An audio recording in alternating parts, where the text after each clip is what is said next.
melihat ketua Mahkamah Konstitusi jadi punya peran besar dalam meloloskan gugatan yang akhirnya membuka peluang Gibran jadi calon wakil presiden. Para hakim aja heran, apalagi kita yang orang luar dan awam.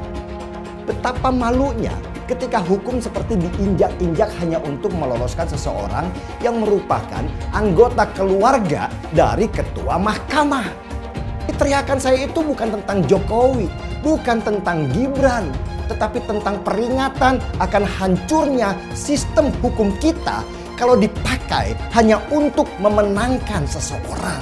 Kenapa masalah gugatan batas usia minimal itu keputusannya seperti diburu-buru dan dipaksa mendekati waktu pendaftaran Pilpres? Kenapa nggak dari kemarin saja, jauh sebelum pendaftaran? Atau misalnya nantilah sesudah Pilpres supaya tidak mengundang keributan? Mengenai putusan MK, silahkan ditanyakan ke Mahkamah Konstitusi. Jangan saya yang berkomentar. Silahkan juga pakar hukum yang menilainya.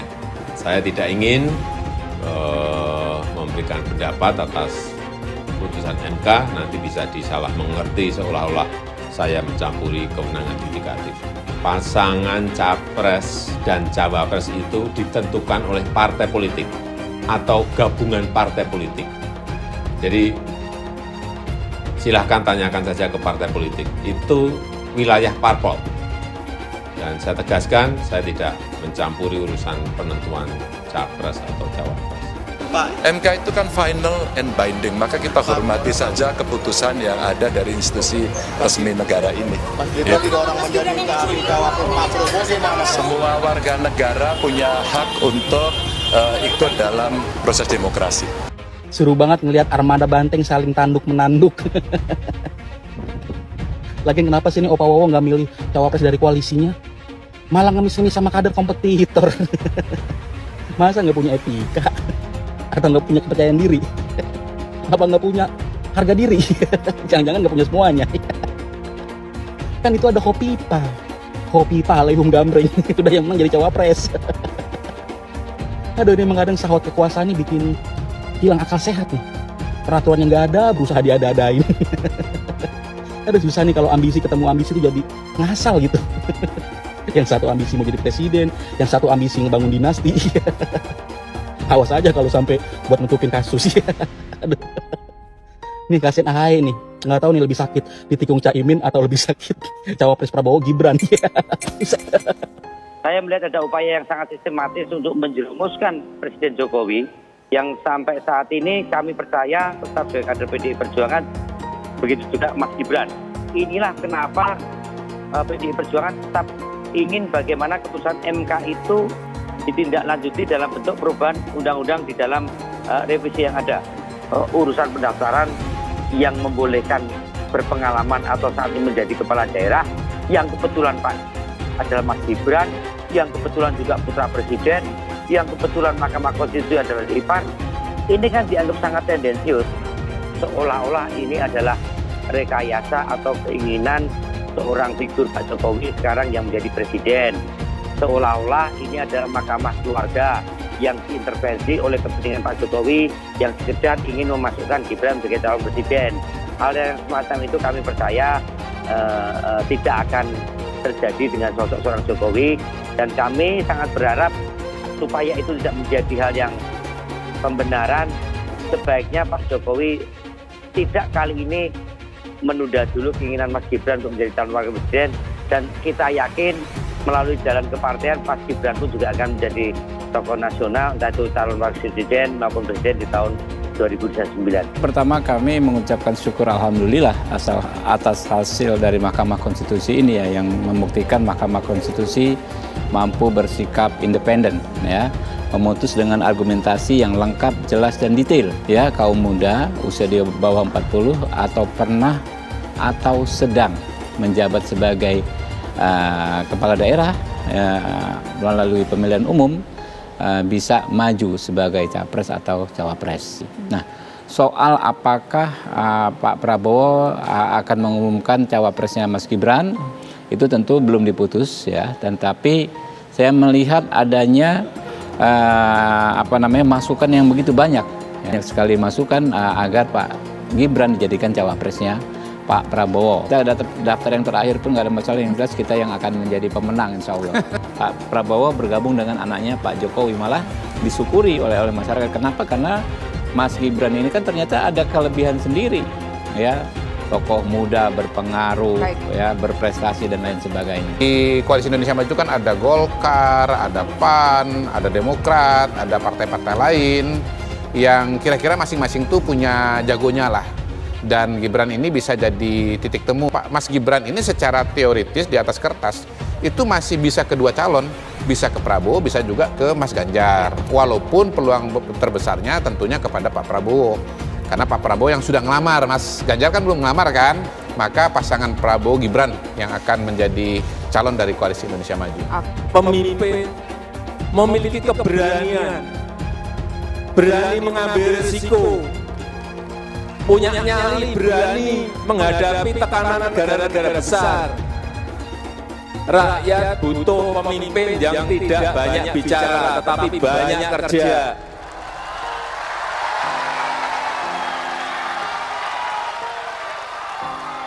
Yang mau bekerja untuk rakyatnya, yang mau bekerja untuk bangsanya, yang mau bekerja untuk negaranya.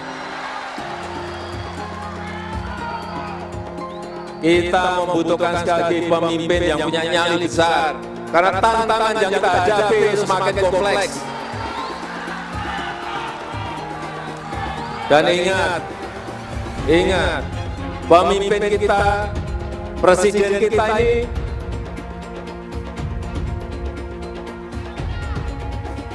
memiliki tanggung jawab untuk membawa kapal besar Indonesia yang penduduknya sekarang sudah 278 juta.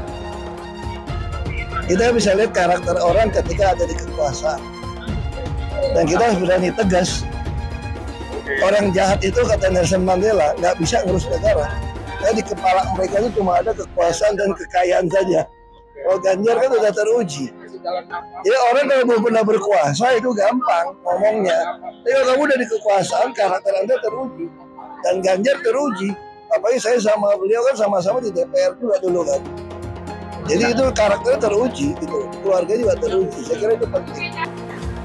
Dan saya tuh sampai bingung, lah kok saya bilang Pak Jokowi petugas partai, kader, loh kok saya diomongkan yang namanya katanya terlalu sombong. Itu adalah ADART di partai kita. Saya pun petugas partai. Sekarang kan amburadulnya apa? Ganti pemimpin dirubah dengan enaknya. Bagi saya coba, apa ndak pusing ya persoalan capres dan cawapres? Loh saya sendiri sampai bingung loh. Kan di media tiba-tiba dibilang gitu. Oh, iya, sudah ada persetujuan bahwa nanti Pak Prabowo jadi presidennya, Pak Ganjar jadi wakil presidennya.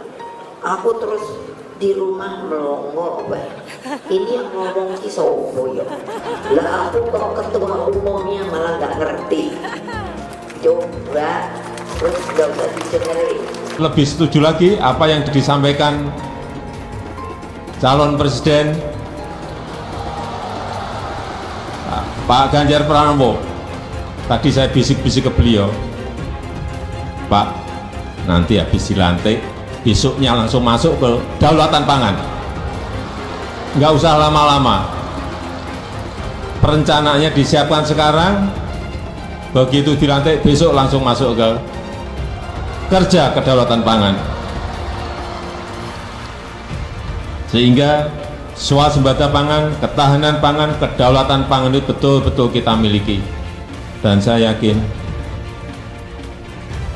Pak Ganjar mampu menyelesaikan ini. Ya kita jujur aja ngomong, kalau Anda mau jadi presiden, wakil presiden. Nah kalau tanya sama saya, kamu mau jadi politisi, mau jadi apa sih? Ya kalau nggak beres negara ini, ya saya mau jadi presiden. Kan cuma jadi presiden bisa cepat membereskan itu. Coba lihat. Kayak di DKI, kok nggak ada Ahok, nggak ada demo. Kalau Ahok nggak nyalon kan nggak ada masalah kemarin. Coba kalau ada Ahok, jadi Ahok itu adalah orang yang tidak boleh di politik karena dia membuat bangsa ini tidak bisa bersatu. Itu terbalik-balik. Yang pengen pecahin orang siapa? Kok saya yang dituduh? Ini bagi saya itu aneh gitu loh. Tapi itu fakta. Nah, makanya saya tetap ada di PDI Perjuangan karena satu-satu partai yang tetap mencalonkan saya di DKI dengan ancaman macam-macam hanya PDI Perjuangan. Kata Ibu Mega, mau jadi apa bangsa ini kalau kamu Pak Ahok yang bisa kerja, yang jujur, tidak boleh mencalonkan diri? Masa orang yang nggak jujur, yang itu mau yang bisa dicalon, katanya mau jadi apa, bisa kerja apa? Makanya saya pribadi ya putuskan ya ikut Ibu Megawati, PDI Perjuangan. Saya itu dia bisa berani terang-terangan. Kalau di DKI dulu saya sudah mundur, dianggap bikin kacau, bisa bikin demo. Ini sesuatu yang aneh menurut saya gitu loh. Nah, Ibu Mega nggak boleh mundur, harus maju. Mau jadi apa bangsa ini katanya? Kalau kamu ditekan untuk mundur. Nah itu yang saya sampaikan. Bilang dihalang-halangi, Anies masih sering bikin acara di sana-sini. Bebas pula. Duh, nggak capek apa ngibulin rakyat mulu, Pak? Nah, yang gue pertanyakan nih, Anies itu kampanye di mana-mana sering naik pesawat jet. Nah, pesawat jet biaya sewanya dari mana, Pak? Atau itu pesawat jetnya siapa, Pak? Coba jujur deh. Karena setahu gue nih, itu punya bos Anda, Surya Paloh. Anies bicara soal pendidikan.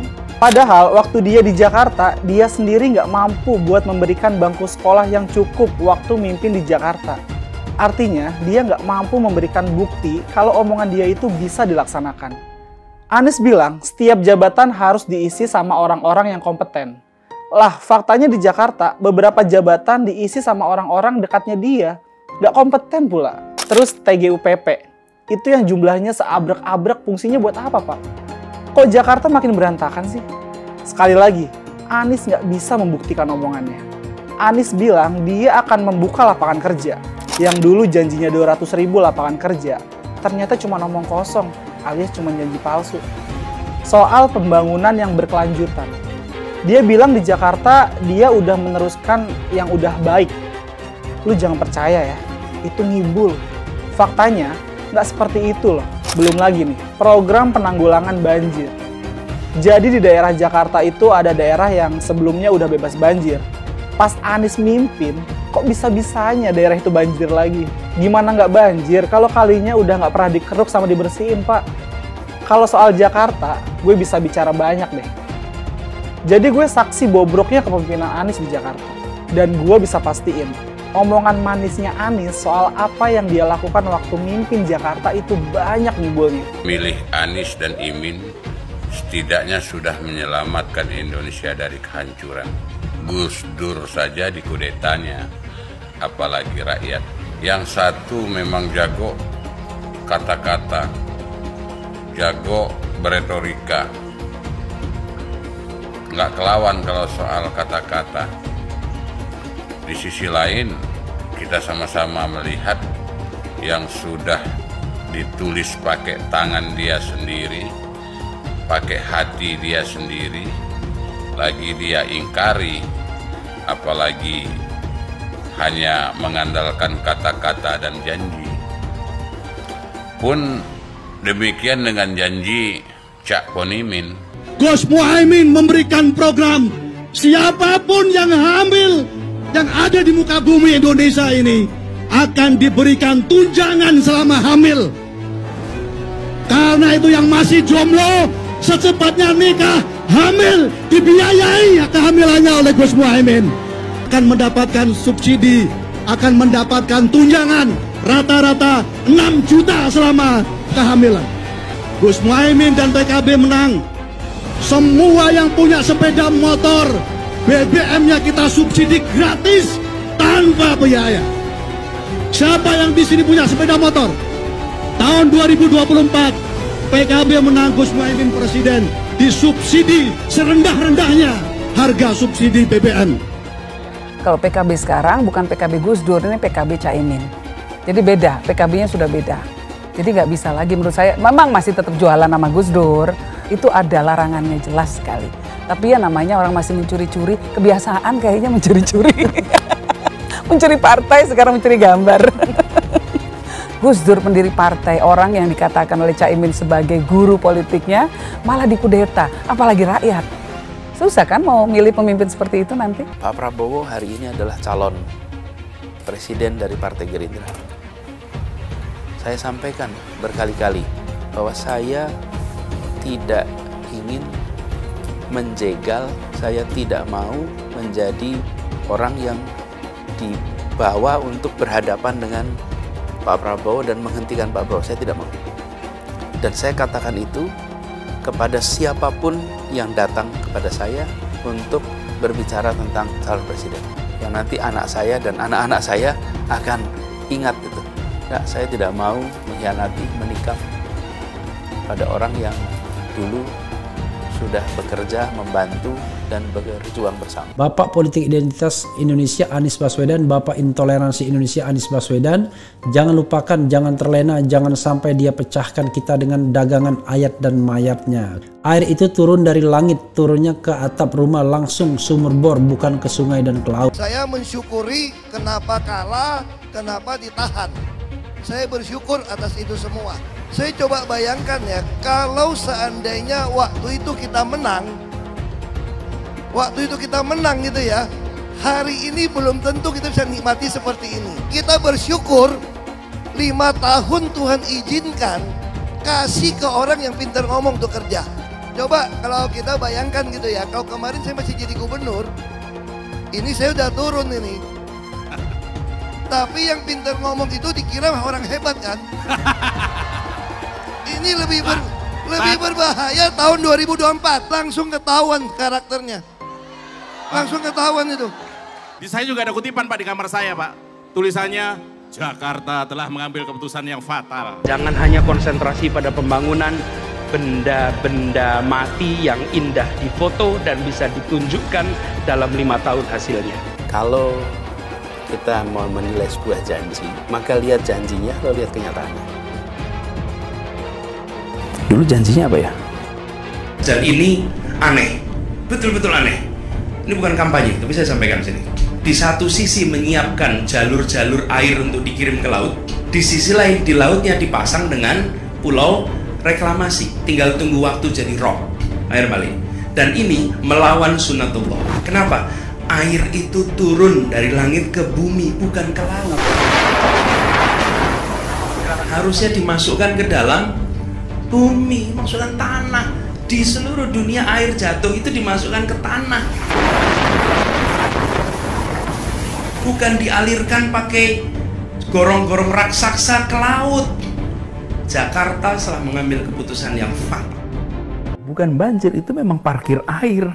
Bukan banjir, itu memang parkir air. Masyarakat berkeliling dengan membawa toa untuk memberitahu semuanya, termasuk sirine. Ibon 82 miliar. Apa alat transportasi yang dimiliki oleh hampir setiap orang?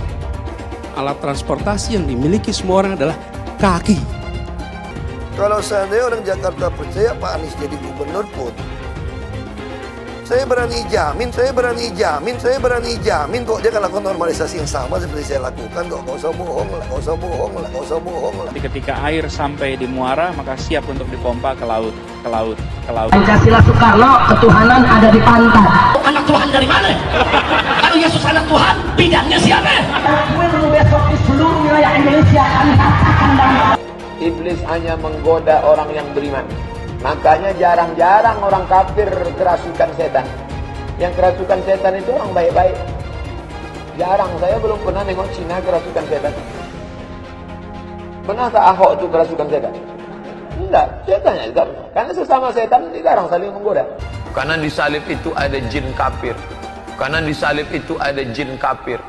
Karena di salib itu ada jin kafir. Haleluya. Kepalanya ke kiri apa ke kanan?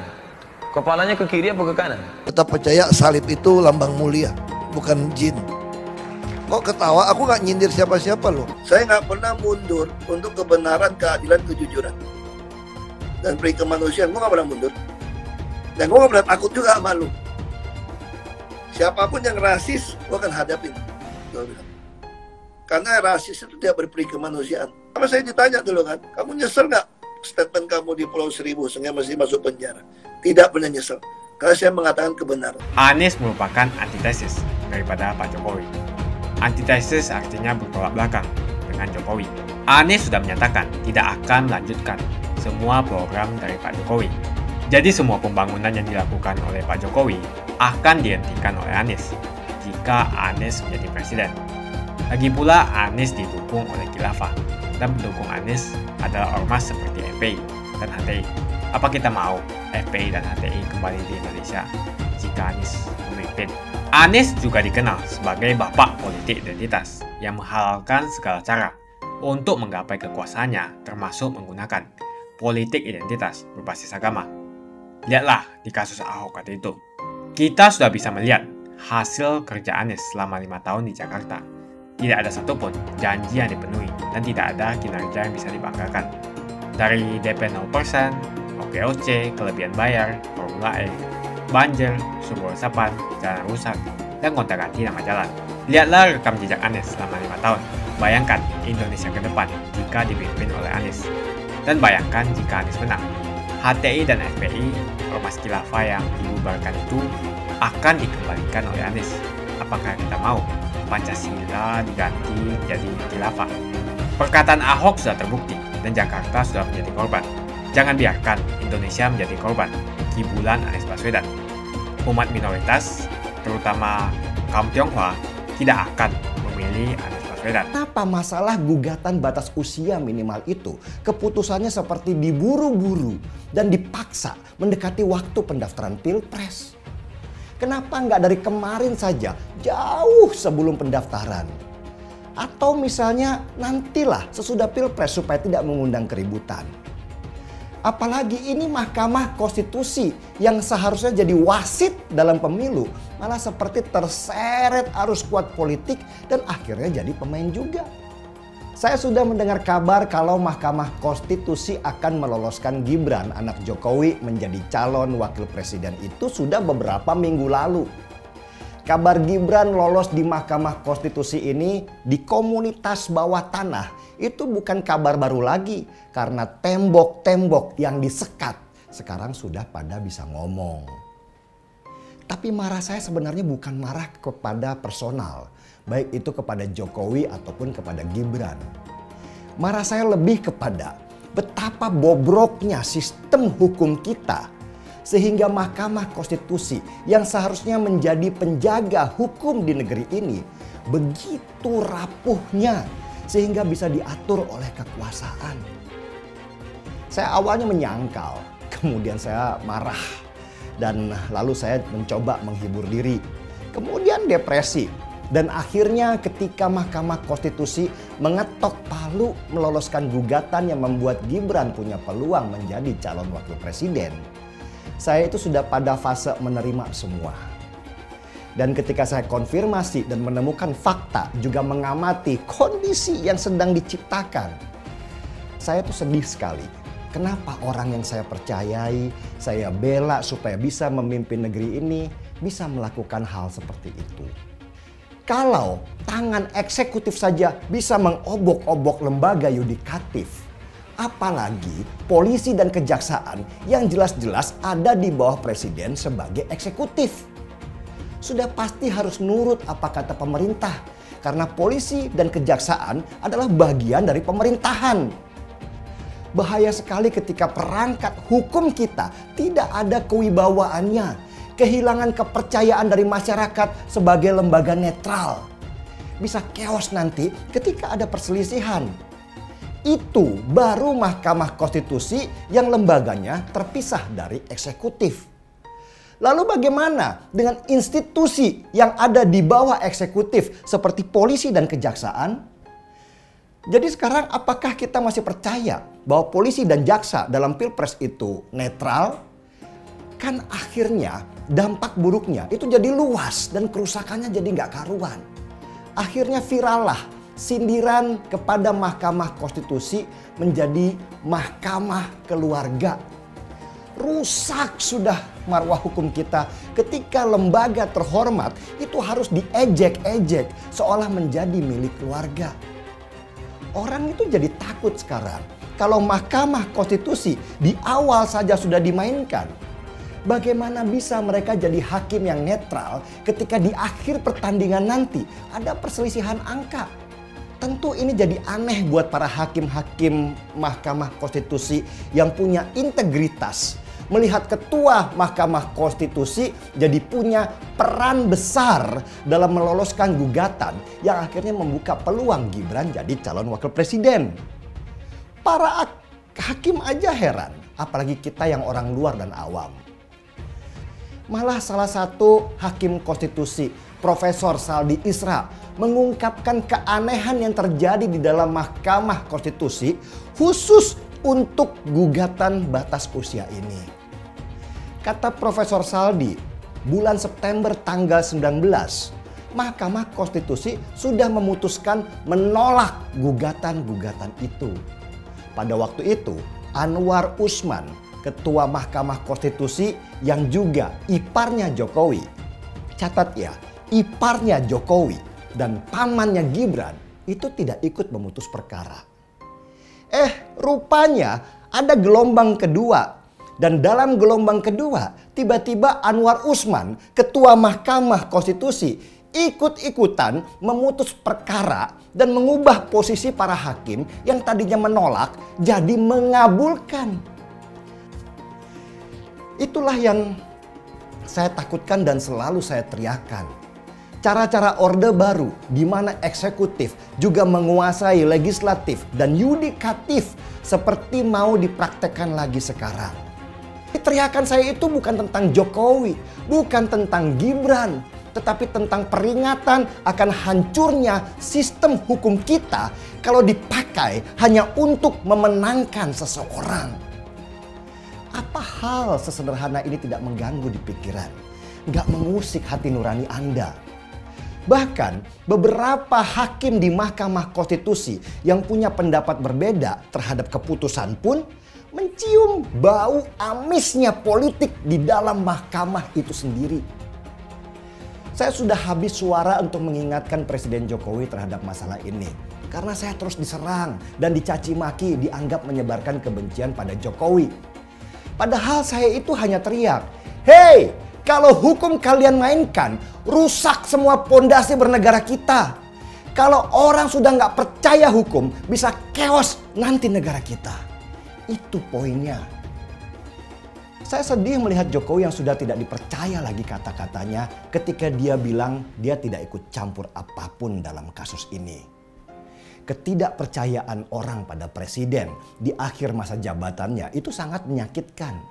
Apalagi kalau sudah ada stempel di dahi seumur hidup sebagai perusak reformasi, politik dinasti, dan segala macam yang buruk-buruk nantinya. Yang tadinya kagum akan jadi yang terdepan menghinanya ketika sudah tidak lagi berkuasa. Bau amis, ada campur tangan orang kuat untuk meloloskan Gibran jadi calon wakil presiden ini menyengat banget dan merusak nurani banyak orang.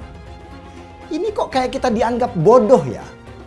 Betapa malunya ketika hukum seperti diinjak-injak hanya untuk meloloskan seseorang yang merupakan anggota keluarga dari ketua mahkamah.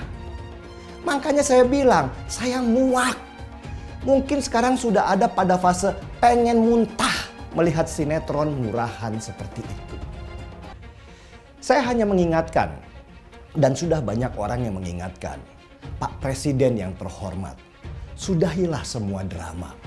Kembalilah pada porosnya. Cepat ambil langkah untuk redam ini semua. Sebelum terlambat dan api akan membakar ilalang kering yang mudah tersulut ketika ada yang memanfaatkannya. Duh, sayang sekali ketika nama baik yang dibangun dalam waktu hampir 10 tahun harus hancur karena kesalahan satu kali. Semoga Pak Presiden mengerti dan semoga jeritan hati ini sampai ke ruang personalnya dan bisa menyentuh hati. Dari saya yang berjuang memenangkanmu tanpa rasa pamrih. Dulu Anies bisa menang karena menggunakan agama dan etnis. Isu agama, ras, dan antar golongan dinikmati oleh relawan Anies. Saat itu Anies didukung oleh FPI, HTI, dan pengasong khilafah lainnya. Pada akhirnya Ahok harus kalah, namun kekalahan dia adalah kekalahan yang membuka mata rakyat Indonesia bahwa masih ada orang-orang yang menang dengan cara menggunakan politisasi agama atau politik identitas berbasis agama. Ternyata banyak sekali orang yang dengan mudah terhasut lewat jalan-jalan seperti itu. Relawan Anies terutama dari FPI, HTI, PA212 seperti Bahar Smith dan Rizik Syihab selalu menghujat Cina, etnis Cina. Tapi saat ini negara Cina sudah menjadi nomor 1 di dunia. Saya bangga sebagai Cina.